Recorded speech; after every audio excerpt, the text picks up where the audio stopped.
Okay, let's try that again. I don't know if Skype was updating and that's what caused the problem, but whatever. Something booted me out of OBS, so I don't know if this all got captured. But what I've got, which you can see it right here. So I've got a webcam. It's just an old Logitech set up on one of these arms, so I can adjust it. I've got a piece of metal with a quarter 20 uh, hole in it, so I can put that up there. And then I've got my Octoprint uh, setup, which has the MJPEG streamer on it. So if I go to my web page, let's see here. Can't see what I'm doing. I hope we can see what we're doing. 3D printing, streamer, and there you're watching what we're streaming. So that's watching this camera. Yeah, this is going to be confusing with two cameras. But so now this camera and the Raspberry Pi are plugged into this little Jockery battery pack. And so now this whole thing's portable. So we can go out in the garage, or I could show you, or you could strap it on your head if you wanted to and watch something. Anyway, I was going to show you something on my building turnouts. So let's go over there and we'll look at that. Hi. You're off to get gas? Yeah, and I want to get a car wash, but I need you to unscrew the antenna for me. Okay, well, I'm I'll busy get right Ted now. to do it. Thank you. Okay, so the other day, oh, it looks like it's frozen up again. No? All right, still going. Maybe it's just a little lag. Okay, maybe I'll close that window. That'll help. Go back to OBS. We'll keep my eye on it. All right, so the other day I was over here working on my turnouts, which I guess we don't need this camera up here. I'll just let that, well, I'll put that back and we can watch the printer go. And we'll switch me back to the workbench. So the other day I was in here working on these turnouts and telling you how I do it, and I figured out that I'm an idiot. Um, because basically, if I would, I'm used to building the turnouts freehand without the jigs. So all I do is tape down my template and build everything on the piece of paper. Just use glue stick and stick my ties down. But the other day when I was building them, I was saying how I couldn't use this little slot to cut the guardrails, and I was trying to test fit my point rails after everything was in place. Well, I figured out that that's the wrong way to do it with the jig. What you want to do is, put your bends and get this all pre-curved and mark it here where the thing is and the little notch is. Make your notch, bend it, cut that off, and then I can pre-build my guardrails and put them in there. So if you want to hang around, we'll go through one of these. Um, so this is the curve point, this is the straight point. We'll do the straight point first. And one of the things that I like to do is sight down the length of it and make sure that the rail's actually straight. I don't know if you guys can see that. But a lot of the times when you're filing the point, this will curve off this direction. So I like to sight down it and then make sure that that bend, make sure that the rail is really, really straight, especially out here at the very tip. And it does not take a lot of pressure to move that. But one thing you have to be careful about is this brass is really, really thin out here at the tip, and you can split the tip pretty easily. So be gentle and take your time, but get that rail nice and straight. And what I'm looking at is the outside of the rail. This is the filed side over here, and so I'm looking at this side of the rail to make sure that it's not cocked in, because when this nestles against our other rail, we want this to really snug in there and not have a gap. So if it was curved back this way a little bit on this side, on this curved one, did I say that was the straight one? Yeah, that's the straight one. If it was curved back in just a little bit, especially if the top is pushed in a little more, then it's going to snug right up against that stock rail, and you're not going to have as many problems with derailments.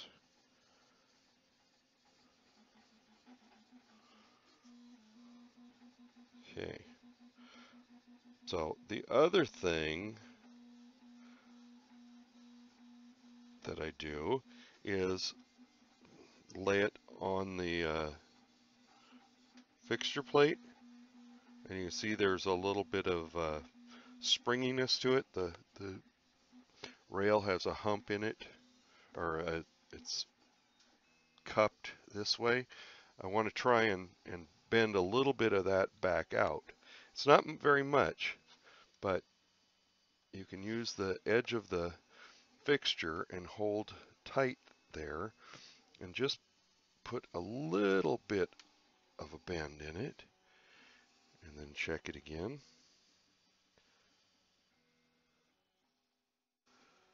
Still got a little bit. Trying to determine where that bend up is at. And then the third thing, so you want it flat, you want it straight, and then you don't want it to be twisted. A lot of times the stock rails, well, you can see that it's bowed out this way, but a lot of times they'll get a twist in them. So the bottom, the foot of the rail down here is not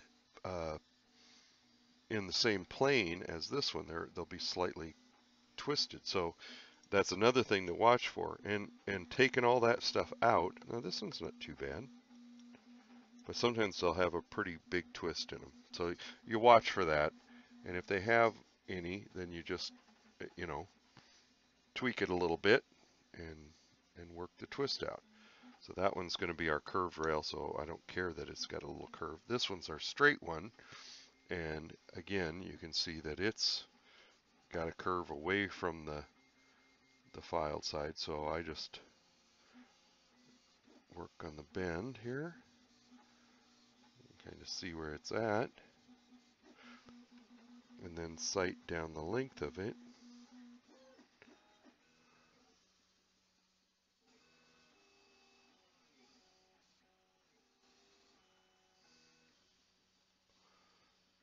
And these rails are not necessarily straight after they come out of the factory. So you do want to keep an eye on that. And it doesn't have to be totally straight, but it's nice if it's as straight as it can be, flat as it can be. It just helps keep your final product from, you have to correct a whole bunch of stuff after you solder it in place. So let's see if we did this guy. Yeah, this guy looks pretty good. So that's our straight one. So then we'll take this guy, the curved one, and figure out where the curve actually starts, and it's right here.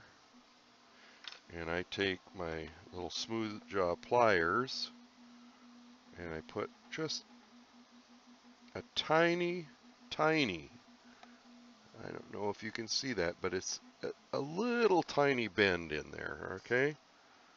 So I'm lining up the outside foot, and that bend starts right there. And the curved part of, so the points are straight up to this, then there's a curve to about there, where the S is, the solid points. So then I have to curve this rail from there to there. See if I'm getting this on camera.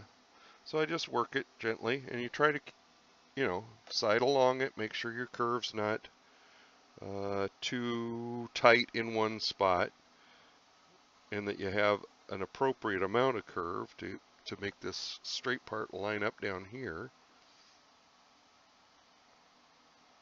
It's just a smidge more, and I think it needs to be right in there. And it doesn't take much, I'm telling you. So, got the curve pretty good. It won't take much to get that fitting down in there.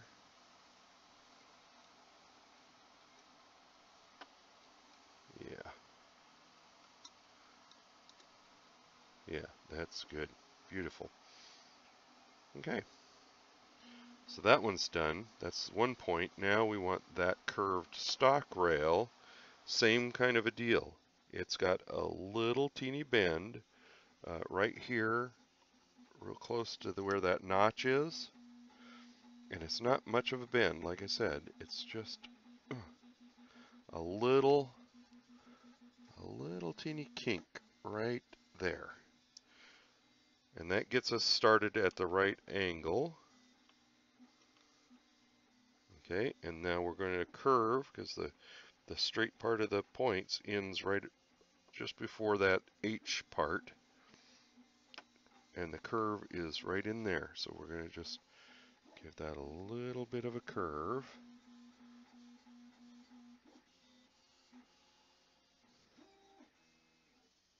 And where it gets thin here, it bends really, really easily.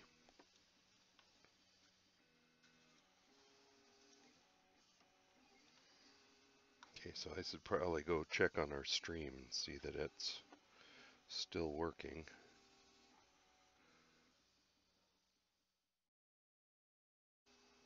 That's a little too much, a little too tight of a bend there, and not enough bend there.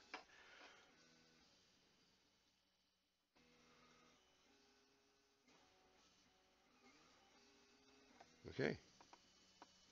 Did I put this in the right spot? I don't know if I put that in the right spot. Maybe I put it in the wrong spot.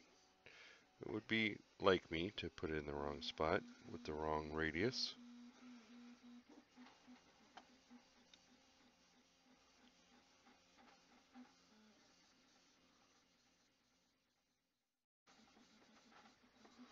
Just a little more. Not much.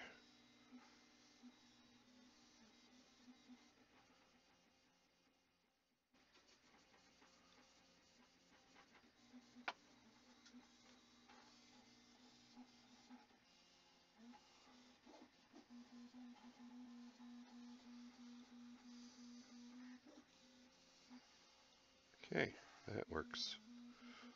Very light pressure there. That goes in. Now, this is what I was talking about. When you get this put in down here, this end lifts up. Yeah, and I need to bend that a little more there.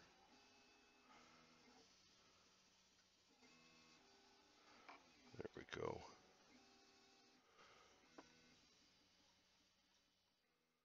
But it's really hard to get the get this vertical bend out of this rail. You're going to bend back here a little further. It's hard to get the bend out of this thin part of the rail without messing things up. So you got to kind of take it out of the rest of the rail back here, where you've got the whole foot to help stabilize it.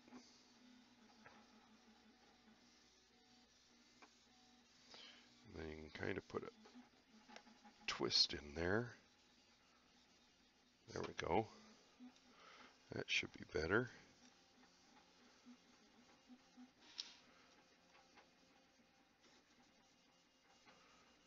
Still need a little bit more. Right in here, it's not quite up against that,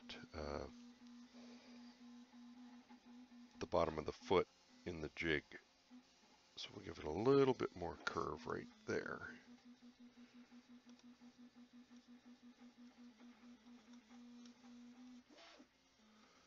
Okay, that's still going to pop up, but it's not super bad. And then when we solder this, we just have to make sure we keep that pushed over. Get that in there. Okay. Make sure you keep the feet flat. All right, so I think we got most of our rails ready to go. Straight one straight, frog. So you can see these I soldered up weeks ago, and there's some old flux left on the bottom. So I like to re-clean that on a little piece of sandpaper. Basically, to say if there was any solder glob or whatever on the bottom of the rail, that sands it all away. It gives us a nice clean surface for our solder to stick to. And you can do that with all the rails, and it doesn't take much. Now I've got flux all over it, but basically just hold the rail against the sandpaper and take one little swipe down it just to break any oxidation that's on the bottom of it.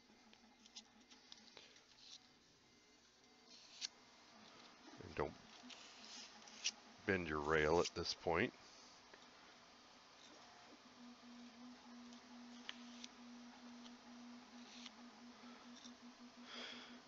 Do that to all the rails, and then we're ready to form the bends for the points. So I fit that in there. Make sure there's a little bit of a gap up here. So it's extending just beyond this throw bar tie spot there. And I'm going to make my mark.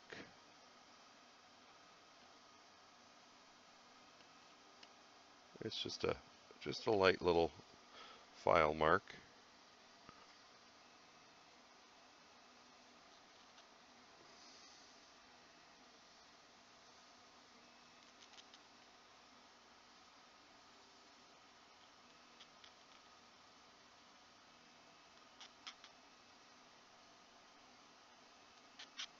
Oops.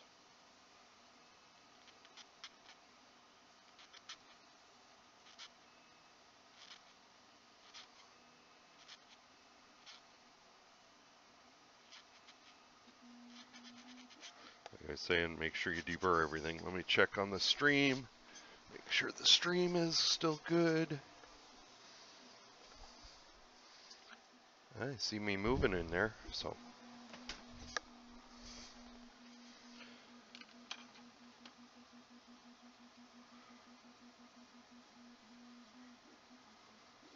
Okay. And that. Let's go a little further.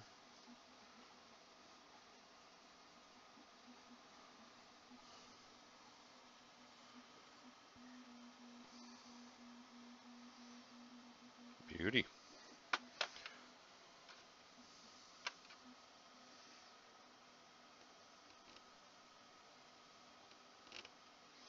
And mark where I'm going to cut it.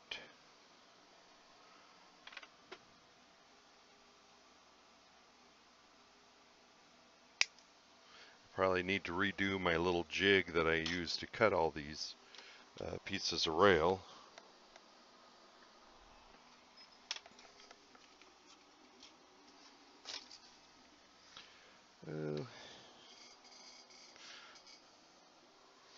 Don't know where it's gotten to right now.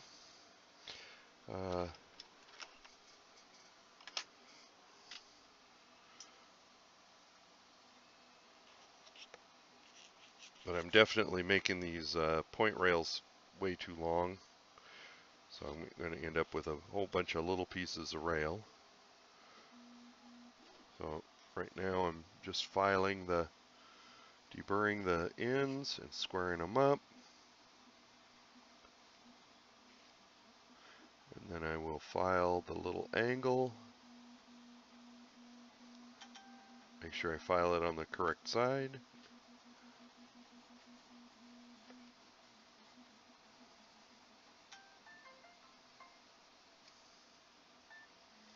Yep, phone's going off with whatever messages. Okay, there's one.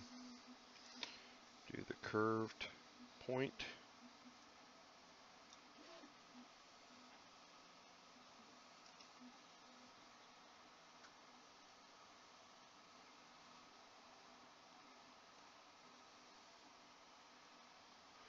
So really I just wanted to show you guys that. We'll let me get the guardrails made here and I'll show you how I do that. Now, the new method. Okay, that is my notch.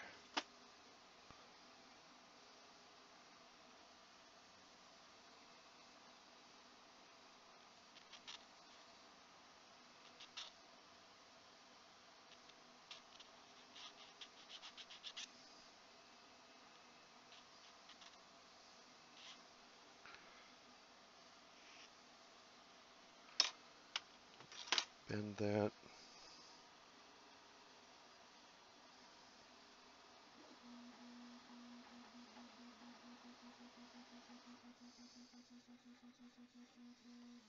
Ooh, I'm getting better. That's a pretty good guess.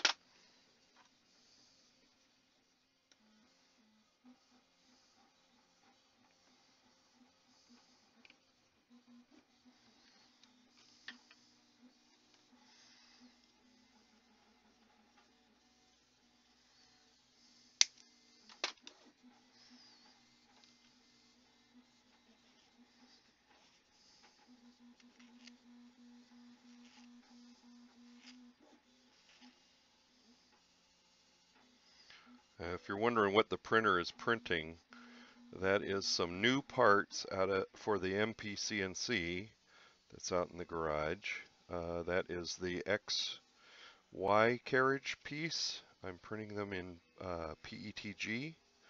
That's Spoolworks Edge in the phone box color red. I love the red. That's my first. This is my second print. I printed one already.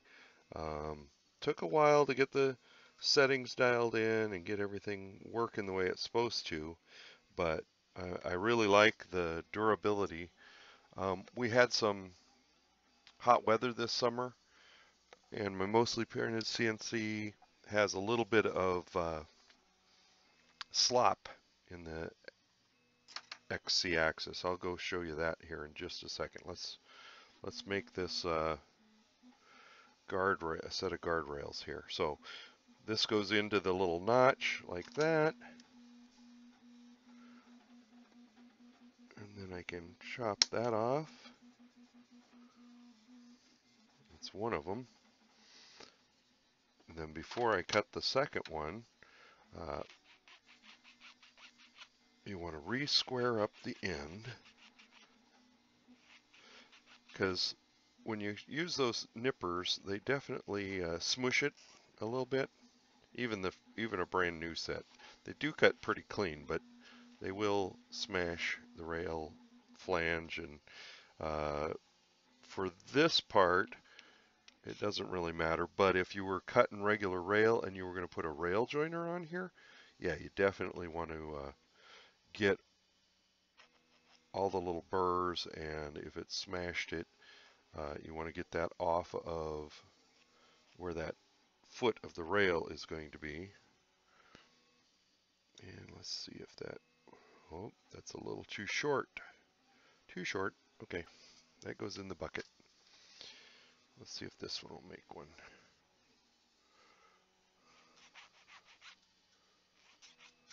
Square that up.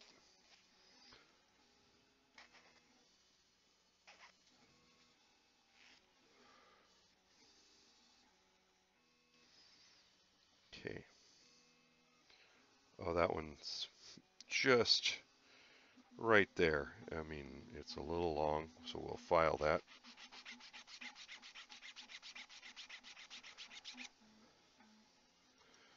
And get that length just right. It could go a smidge more. That's a technical term, smidge. Precision engineering machinist term is a smidge more. Probably about 15 thousandths or so, probably a little more than 15 thousandths. Metric guys, I don't know what that is. 15 thousandths, so that's 0.4 millimeters. There we go. Look at that. All right. Now, I said you could use this little thing, but look at how long it makes that bend in the guardrail. So what I do is I just eyeball it, and I kind of have a mark on my pliers here that I'll just bend it, and it's not much of a bend. I'll show you that here in just a second. Just make sure you bend them the same direction. So I'm grabbing at the top and bending it from there instead of trying to bend from the foot of the rail.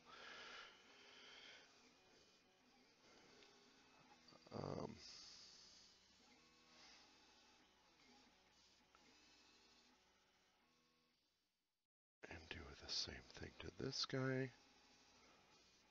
Okay, little bend, and you don't want to go too far, as they are, you know, it's N scale. It's code 55 rail, so it'd be the same in HO, but in HO, you can make your features bigger because it's obviously the scale's all bigger. So, and I'm probably making these angles are probably actually way too big for the scale we're doing, but that's all right. They're unless you're taking close-up photos of it, most people would never even notice that I've beveled this if they're just coming by and looking at them. But it does help the wheels run smoother in the, it helps to give them a little guide. Okay, so that's all my pieces. I can put my ties in and solder it just like I did before. Let's walk out with the Portacam, and I'll show you what we're replacing on the MPCNC. MPCNC stands for mostly printed CNC. So if we're out here looking at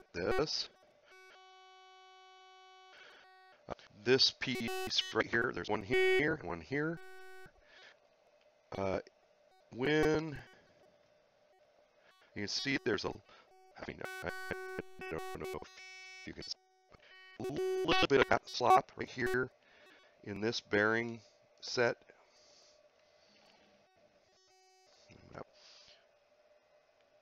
You can see just a little bit. I mean, it's not much, and it's not really affecting this rock and roll. That was a big bracket here. This is the new one that I printed.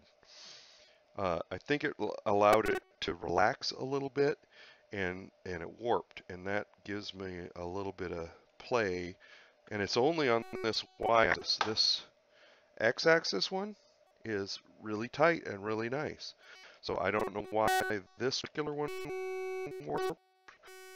This second one's printing now, and those will get replaced. And right now I have the laser module mounted on there, but what I purchased is whoa, this thing's pretty heavy. So this is a 2.5 kilowatt spindle, at basically working RPM from about 6,000 to 24,000. Takes 1/4 inch bits, which my Dremel only takes 1/8 inch diameter shank bits. So I've got, once they get the 2 other pieces printed, get that replaced, I'm going to print a new mount that goes on here, the style mount,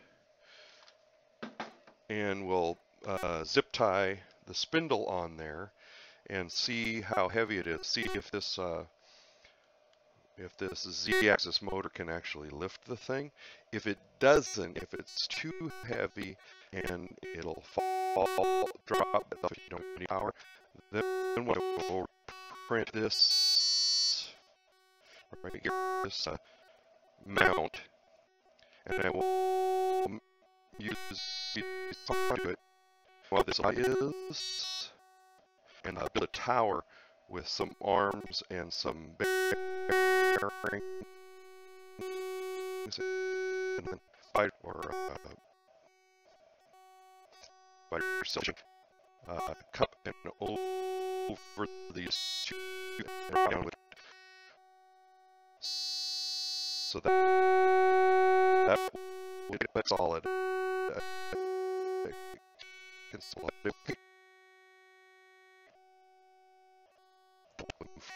Freely, at least I plan. So we'll get that tightened up and then put that on there, and we'll see what it can cut.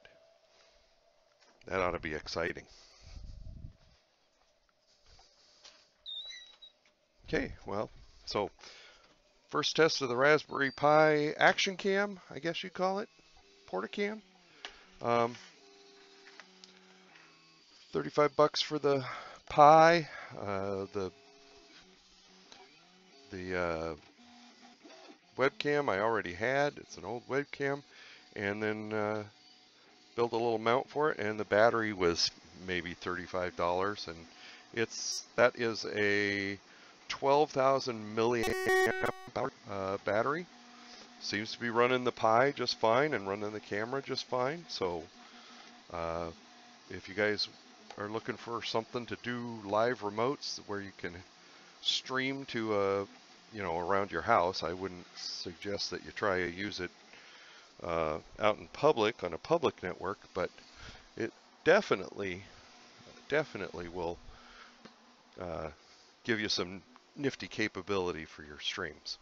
So if you were doing a layout tour or something like that. So thanks for joining me. I don't know if anybody's actually watching. Oh, it says 2 are watching. Groovy. I don't know what 2, because I'd have to go to the site and look at the chat. But anyway, I'm going to throw some ties in here and solder them up, and we'll talk at you later. Have a good one.